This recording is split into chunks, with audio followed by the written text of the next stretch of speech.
Hey, you guys remember meat? They got a retextured meat substitute here. It tastes just like zombie takeout.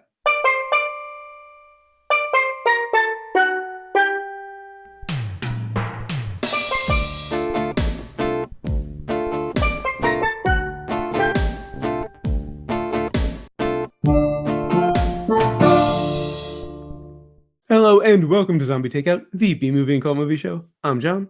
Hello, I'm Scotto. And before we get to this week's movie, a few things to go over. I finally saw The Shape of Water this past weekend. Yeah, I saw the Best Picture after the awards. Well, I think a lot of people will be doing that since it won Best Picture. Absolutely loved it. Highly recommend it. One thing I will say, it's a fable. Okay. It's all subtext and symbolism and metaphor. The surface story about the woman falling in love with the amphibian man, as he's called in the credits, not what the movie's about. But And I think I have a predisposition to that sort of thing because I'm just realizing Fooly Cooley is the same way. The surface story is not what it's about. And I just before we started tonight realized they're fables. and you like some good old fashioned fish fucking, right? I mean, that is in the movie, but that is absolutely not what it's about. Just again, remember symbolism, metaphor, all of They that good can't stuff. even make a porn parody of it though. It's like No. we've been robbed of it. Well, yeah, sure. There won't be a porn parody because it's right there in the movie. Yeah. Anyway, on to some news. Very good news. You may have heard about this. This is from Screen Rant. The entire Monty Python catalog is headed to Netflix. Nice. Fans of the legendary sketch comedy troupe Monty Python can rejoice as Netflix has acquired the rights to the group's entire catalog. This includes all of Monty Python's notable projects for both film and TV. The Python collection arrives on Netflix in Canada, in the UK, as well as other currently unspecified worldwide markets on April 15th. Unfortunately, Netflix in the US won't get access to Python until later this year. What? It's a rights thing, and I mean we get everything first anyway, so it's only fair that the UK gets it first since it's Python, and we get it later. It's a nice change of pace, I guess, for the rest of the world anyway. Yeah. Netflix is also said to be considering the creation of new original comedy content featuring members of Monty Python. Which members would participate in these shows or exactly what format they would take is unclear at present. I think we can speculate about that. Well, they can do whatever they want, so Well, it's perfect for them. They own the rights, but I'm saying, and as far as which Pythons they're bringing in for new stuff, Right. I mean, Chapman and Jones are out, of course. Why not? Of course, Graham Chapman died in the 80s, and for those who don't know, everything. And for those who don't know, Cherry Jones has dementia, so Yeah. he's out. I think Gilliam's probably pretty happy making movies. I don't think he'll come back for Netflix money. I could see him producing a little something for them, just a little Possibly. animation. Possibly, yeah. Something quick he can do in his off time. I wonder what he would be able to do with the technology today, animation wise. That is a good point. That might be interesting to see. I hope you're right. And why hasn't he done it in a feature-length film? Really, is the bigger that's question. True. Why hasn't he done an animated Animator film? for Monty Python Hasn't done an animated film. Done an animated film. That's a good point. I think Cleese is probably pretty comfortable where he is. He doesn't seem the nostalgic type. He'll do the one-off reunion now and then, but I don't see him committing to a Netflix thing. Well, the odd thing, you said Netflix money. Netflix can pay a lot of money if they want to. That's a good point. Yeah, I guess. Like Dave Chappelle, they paid him a lot of money. Oh, okay. Maybe I'm underestimating Netflix's financial potential. I'm trying to think of the other comedians. They've thrown a lot of money at. I mean, Dave Chappelle has done like 4 Netflix specials, and I forget they've paid him a ridiculous amount of money to do it. They also kind of revived his career. Well, he wasn't really doing much before then. He wasn't doing anything anywhere. Like he didn't put anything out. He didn't tour or anything. He kind of disappeared in the early thousands. Yeah, and they just threw all this money at him. He said, "Well, I guess I could come back for this." So, yeah, maybe Cleese. The two I'm really expecting are Idle and Palin. Yeah, because if I recall correctly, they used to write together, and they're not really doing much these days. So I definitely see those two coming back. Cleese is. I don't see Cleese coming back, but maybe Netflix will pay him enough. I think so, because I mean he's been touring. I think he needs money. I think Cleese. Oh, okay. Remember, he's been divorced and everything. Oh, true. I mean, I'd love to see. I mean, John Cleese is my favorite. I'd love to see him come back. Yeah, But I definitely see Idle and Palin getting involved. And animation from Gilliam would be great. yeah. One more quick story. Syfy's Sharknado movie franchise to end with time travel themed finale. This is from TV Line. All good campy things must come to an end. Syfy has greenlit a sixth and final Sharknado film. TV Line has learned exclusively. The currently untitled Sharknado 6 is slated to bow this summer and will find the franchise diving into uncharted water. Time travel. Not a lot in the article that we didn't already know, except that it is confirmation that this is the last Sharknado movie. Or is it? Well, as we've said, this is a good thing. We both want it to end. And as much as I am fond of the series, there's nowhere else to go. Right. And this Time is travel is a fit again. Yeah, and this is the best way to go out on just the biggest, most epic, most ridiculous way possible. Just throw everything at the wall. Hitler riding a dinosaur. Actually, no, that another movie did that. Yes. What was the one we reviewed it?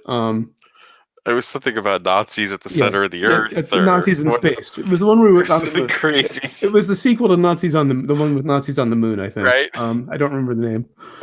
That had Hitler on a dinosaur. But they're gonna have Hitler. They're gonna have dinosaurs. They just need to go through history and just be as insane as possible, and that will make me very happy. And it will be a beautiful end of the series. Anyway, finally on to this week's movie. Speaking of insane.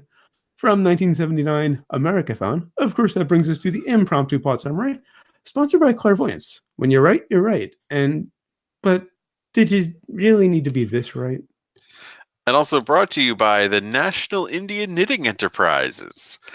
I'm not a bad guy. I've got to eat. All right, so America is in debt.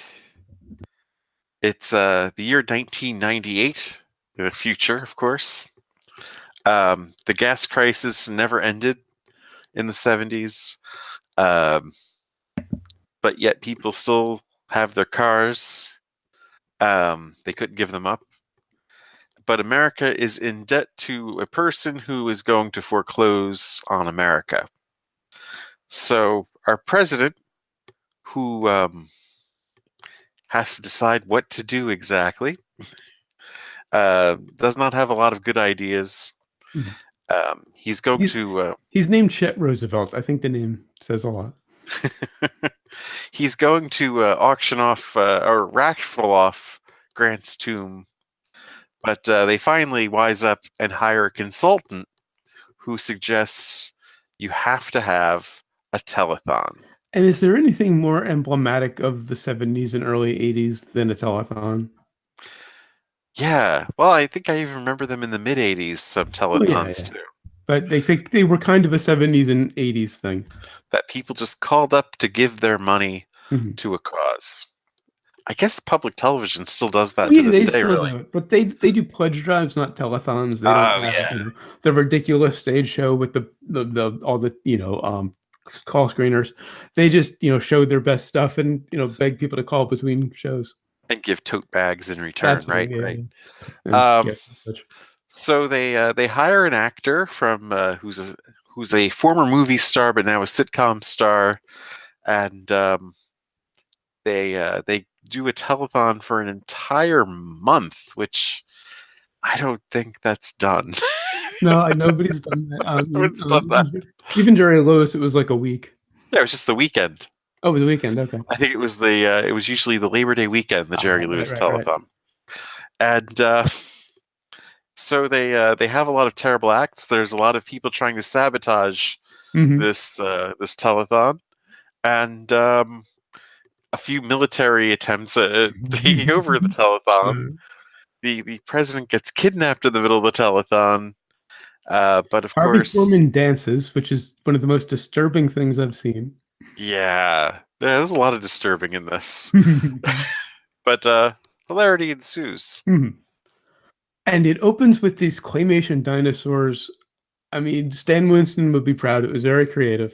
Yeah. Although, right out of the gate, I have to nitpick the science. And I don't think they knew this back in the 70s. I don't think they knew this in 79. But oil isn't dinosaur remains. It's actually plant remains.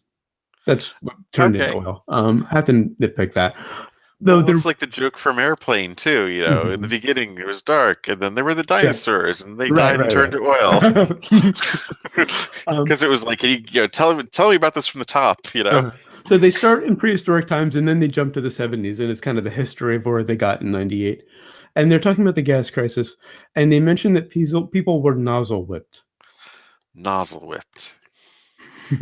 which is just a fascinating image. And there's also mention of lynching the previous president before Chet Roosevelt. Yeah, well, And that's edgy. I mean, that's not a word I use often, but that's edgy. Talking about it lynching the it president. was it was kind of jarring, really, because I mean, it's just it's sweet old Jimmy Carter. That shows. I mean, granted, there were a lot of people angry at him at the time and stuff, but and this is George Carlin, of course, doing the narration. Right, right. So, yeah, it is edgy. Mhm. And Chet Roosevelt, who they bring in just because he has the same name as a former president, John Ritter's character. Well, he's not immediately Oh, he wasn't. after Carter. Oh, that's Remember, right. there was an Eisenhower. Right, right. I don't know if he was a clone or a son or whatever. David That Eisenhower, yes. Yeah.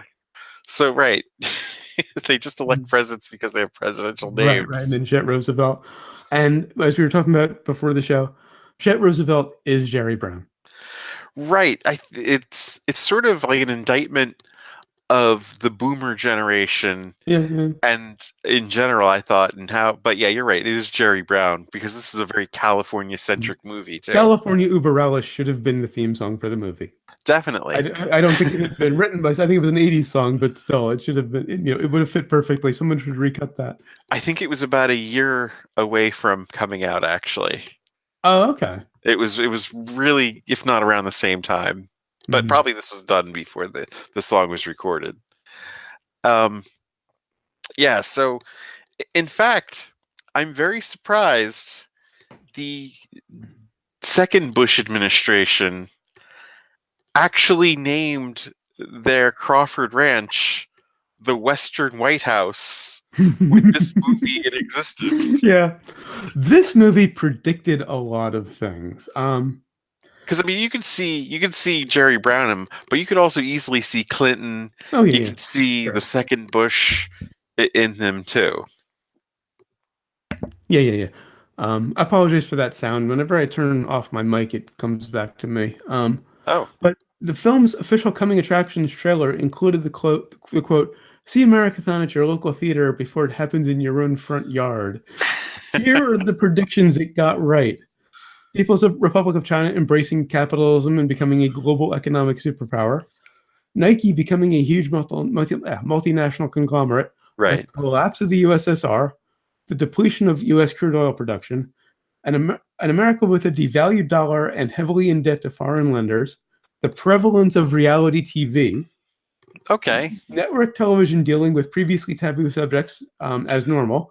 Mount Monty Rushmore, Harvey Korman's character, stars in a sitcom called Both Father and Mother, in which he plays a cross-dressing single father in the title role. And the film's narrative also mentions the Schlong Show, with Well, Chuck right. Barris hosting, of course, a game show where contestants are judged by their reproduction organs, and the governor of California becoming president, which happened in reality a year after the film's release. You're right. So this is that was a reason for my sponsor. This movie was clairvoyant, and I could honestly see our current administration selling off Grant's Tomb. Or no, it's Tomb of the Unknown Soldier. Now, the problem I had with some of their predictions, uh, 400 billion in debt. Mhm. I mean, that's cute to think that that's like. I mean, honestly, the national debt was at that level like 7 years before this movie was even made. So I'm not even sure why they picked the number 400 billion It for probably just sounded 1998. good, or it was written. It was based on a play by Fireside Theater alumni Phil Proctor and Peter Bergman, and I suspect they maybe wrote it before that was the case. Maybe, but I mean, the gas crisis was a major component of this. True, true. I mean, unless that wasn't in, they just kept that number. But I mean, you'd think they would have been up to like trillions at least, Right. which of course we were in that, like, even before 98, I mean, we'd And kill for. a lot of the movie is kind of stuck in the 70s. They don't think things will change all that much. Right. 98, I mean, the fashion is very 70s. I mean, they were off by only, oh, I guess they were off by a decade when it comes to the Beach Boys still having cultural relevancy. There's a Beach Boys song in this movie. Sounds very 80s. It was very ahead of its time in a lot of, in production wise. Yeah, But it plays about 5 times in the movie and it will get stuck in your head. it's awful too. It Yes, is just it's Beach god Boys. awful. Anything Beach Boys after the 60s is awful, and I'm not a big Yeah. fan of the 60s stuff. Um, Well, it's Brian Wilson-less Beach yeah, Boys. exactly, exactly. I think that's more the point. Yeah. I loved the name of the media consultant they bring in to try to fix fix everything. Eric McMurkin. Oh, okay. Google Merkin if you don't know. Um, I did think the opening titles were a bit too long. But that's, I'm nitpicking because I don't really have a lot to criticize about this movie. Um, I loved that the president had been a graduate of Est, Scientology, TM, and primal group therapy. I didn't even know Scientology was really a thing back then, but I guess Oh, it yeah, it was. was in I think it started in the 60s or 50s maybe, but I mean, it had to have um, been really small back then, though. Dianetics was starting to pick up steam in the 70s because the Okay. 70s were all about the self-help. For those anyone watching who doesn't remember the 70s, TM might not ring a bell, but Est, well, I don't remember the exact name, what it stood for, but it was a self-help seminar thing that was found to be kind of abusive. Um, of course, we've all heard about Scientology. Yeah. TM Now, is transcendental meditation. okay. Yeah. But I just love how they threw in all of those 70s self-help things and then primal group therapy. But you talked about the credits being long. It's not even just that they were long. I just kind of knew I wasn't going to really like this movie from those credits, honestly. Interesting. Okay. Because, I mean, were we so suburbanized even back then to think that, you know, life or civilization would just end as we knew it because we didn't have cars anymore? I mean, Hmm. I suppose if LA is your entire life, Yeah, it's very 70s centric and it's very California centric. right? And, you know, the fact that that was kind of like the joke, like, look at these people bicycling to work and stuff. People are jogging and bicycling and skateboarding to work. I did Right. think of "You Will Jog for the Master Race." I think that's why I got a kick out of that part. Well, I Um, mean that line, of course, is about physical fitness right. being Yeah. such a priority, but Right. yeah, for this, to say that that's like, look at how dumb this all is of people just not driving in their car. It was kind of like, okay. I got a kick out of the jogging on the road to work and like stopping at at the lights and everything. Um, Although I do think that, and I do think that the idea of buying America once it defaults is a great kind of subplot. Because Fred Willard's character has this subplot where he wants the telethon to fail so that the Native American guy who lent the America all the money that they now owe is it defaults on that loan. He gets the country, and then Fred Willard's character is going to buy it out from under him And or Fred from him. Willard was young, by the way. Yeah, at some point, Fred Willard was young, I particularly in '79. could not believe. I mean, I've even seen pictures of him probably earlier than that at like, um, at oh, I can't remember the name of the group he was in around here. The Second City. Second City, right. Yeah, there's pictures of him there, for when he was Mhm. like way younger. And but yeah, here it is 79, young Fred Willard in his like sport, Right. Uh-huh. jacket.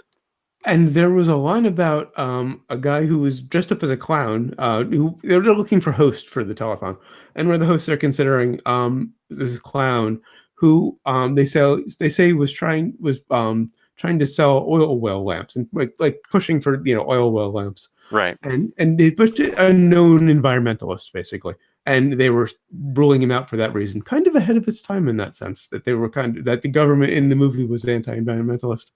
But whale oil is more finite than actual Yeah, oil. yeah. I think they were just trying to I know. create the straw man environmentalist. Yeah. Now the sitcom scene was intolerably accurate. There's the one Monty was on. I just said it a minute ago with father and mother. Yeah. There was a clip from it, and it's not even a stereotype, like an over exaggeration of a sitcom from the time period. It's dead on. Like it's small wonder. It's that kind of sitcom, and it just kind of hurt because I used to The watch a lot of it. precocious kid, you know. Mhm. Oh, yeah. But yeah, it was kind of weird. Also disturbing as hell, John Ritter and Guy Liner for one, speech that he did, televised speech. John Ritter in general in this, Yeah, creepy as yeah. hell. And I mean, probably the best performance in the Oh yeah. movie, and the redeeming quality of it. It's a shame that Ritter got pigeonholed as Jack Tripper Yeah. because he was a brilliant actor, particularly in comedy, but he also did some great dramatic stuff. And he kind of walks the line in this. It's a comedic role, but he plays it beautifully dark. Yeah, and he plays it straight, and I mean, but that's in it. I mean, he just has this stare where you're just like, holy fuck. And I think puke rock could sell these days. There's this one of the acts, Mooling Jackson, a rock singer who kind of bellows and screeches and reminds me a lot of the Diamanda Galas, if you've heard her. I thought they were taking a dig at Yoko Ono, They were honestly. taking a dig at Yoko Ono, but I think that could sell these days. I mean, I've heard music that's very similar. Speaking of music, it was great to see a cameo from Elvis Costello, Right. Yeah, it and was a highlight. in that bit, they refer to the fact that Buckingham Palace had been turned into Limey Land. This is where it's very idiocracy. Um, and there's also a scene where Meatloaf, as this daredevil, evil Knievel's type, fights the last car. Which But doesn't make he any basically sense. bullfights a Camaro What if it's the last car? Why would you just destroy it? Why would that raise money? Who would be because happy people to hate see that if it cars. was the last car? Yeah, it's But think about it. emblematic of their situation, I suppose. But if you think about the movie, the whole point was that Americans love their cars so much that we would hold on to them even when they don't work. You know, like it's Mm. Better Cars and Gardens or the magazine. I mean, you know, and then to just have him like destroy a car was just like, what? This doesn't make any sense. I wasn't looking to the movie for sense or cohesion. I was kind of treating it like Kentucky Fried Movie or a Zucker Brothers thing where I was just interested in the parodies and the Hmm. statements. Like family infighting as a reality show where a mother and son actually box each other. Right. And of course, Jay Leno As is the the son. son. There There's were so many people in this movie. It is kind of head spinning. Yeah, yeah. One of my prospective titles was Cavalcade of Cameos, but they weren't cameos. They were, Right. actually cast in the movie. Yeah. And I was also going to call it stunt casting the movie. I was going to suggest that for a title, But but these people weren't known. wasn't stunt casting at the time. Yeah, that's why I No one changed knew who it. Jay Leno was. Right. Yeah, they're all. I mean, Harvey Korman was the only one, and John Ritter. They were the names at the time. And Riegert. I Oh yeah, think Peter Riegert.